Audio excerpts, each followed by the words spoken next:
This video is all about upgrading the i1 Xtreme to carry this brand new Mobius camera, and I'm very excited to put this on the quad. I've actually used this camera just by manually filming, and it's very good and it's very lightweight. So I'd like to mount it on the quad, and this is the rear of the quad here.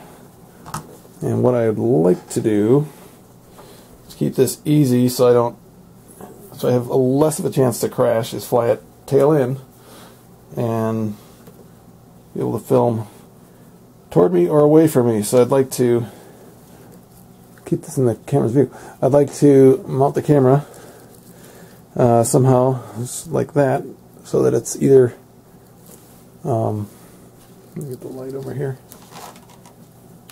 I like to mount the camera so it is pointing slightly down,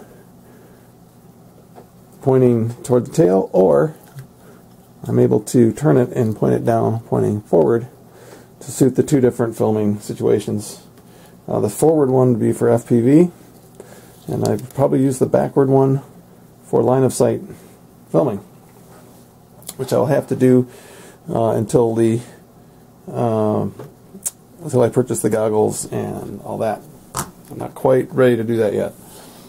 So all I want to do now is get the camera mounted where I can either go backwards or forwards. And I want this to be lightweight. I don't want to add a lot of weight to it. I want to accommodate these silver plates. These are heat sinks. I don't want to cover those by the battery or by any kind of padding or Velcro. So what I'm going to do is I'm going to turn those so they're upside down. And there's going to be lots of cooling. And so I'll basically be operating the camera upside down. So in the configuration of the Mobius, I will set it to film the picture inverted, so that when I'm watching it, it will come out upright. So I thought about this a little bit, and what I decided to do was take this camera and use a piece of foam that a friend of mine had tried, and it dampens the vibration and removes the jello effect quite well. This is just a piece of packing that he had, so save that free packing. It's good for all sorts of things. And I want to sandwich this between the camera and the battery, just like that. So I think what I might do is, well, I'm not sure what I'm going to do with the padding yet. The thing I know I need to do is this Velcro needs to go. What I'd like to do is pull this Velcro out and replace it with a longer piece of two-sided Velcro where you've got hook on one side and loop on the other.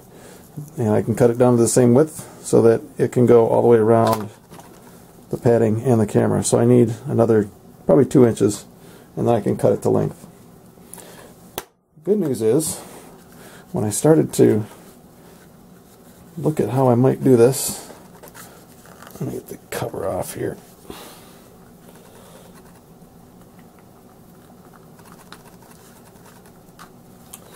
Now, the good news is when I looked at how I might do this, take the cover off, and I was looking at the 4 screws here for how I might take this board out so that I could get that Velcro pulled out and the new one pulled in, and it's very difficult to pull that, and I didn't want to force it, so I started to look at how I might take this apart. And the good news was that these LEDs that are on the side and the front and the other side come out really easily. I've already taken one out. I'll do this one.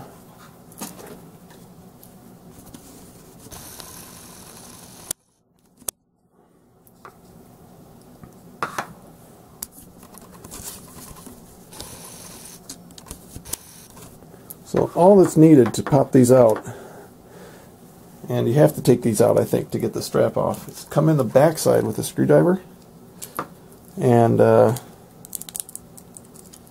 me find it here.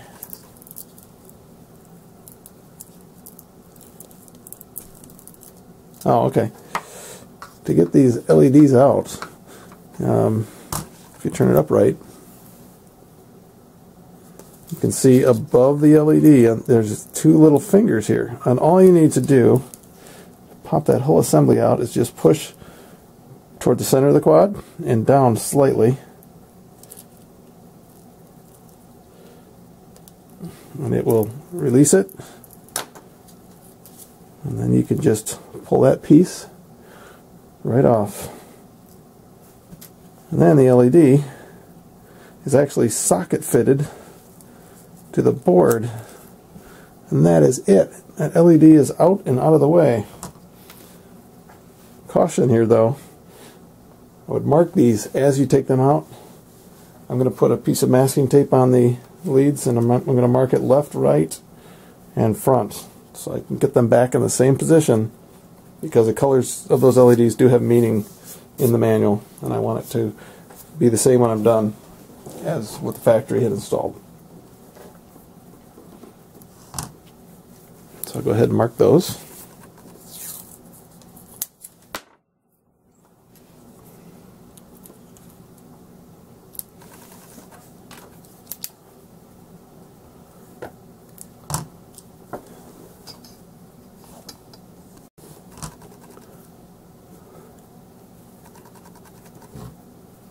Alright, I've got all 3 LEDs removed, and I've been playing with this a little bit, and it looks like I'm going to try to pull this Velcro out. I can get it out safely, the LED's not there, and I'm going to see if I can work the new strap into place without further disassembling this quad. And it looks like the easiest way to pull this out is always pulling up from the center. Let the tails come in instead of pulling on the tail and removing it that way. So there it is. It's got the slots, and all I need to do is take my piece of Velcro, add 2 inches to it, and cut it to length, and then cut it to width, and then I'll try to work it through.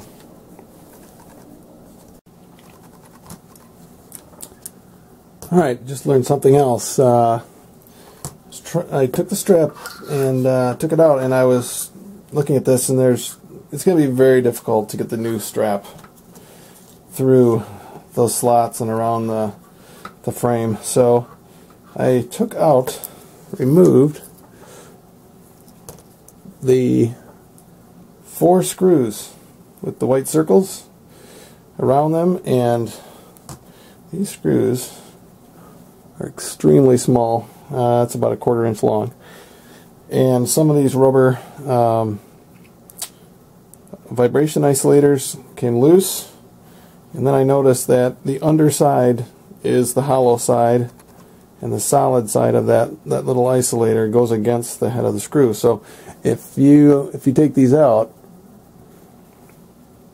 make sure the hollow side is toward the pointed end of the screw, toward the tip.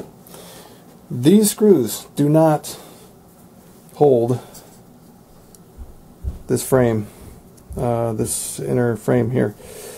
That's right there. I want to get this frame out, and then I can run the Velcro through and put it right back in. What does hold that are these nearly invisible screws that are on just about 1/2 inch to the inside of the screws in the white circles. There's one right there, right there. There's one under my connector here, and there's one right here. Take those 4 out next, and that tray, that Velcro slotted tray, should be loose. I'm going to put the 4 screws back in first. And by the way, these are not, these screws in the white circles are not torqued down at all. So I would think that they are trying to isolate this board from vibration because of the accelerometers. So I would, if you do this like I did, hopefully you didn't, but put them back in, and I would probably go 1/2 a turn after they start to snug. They will seem very loose, and that's the way it was.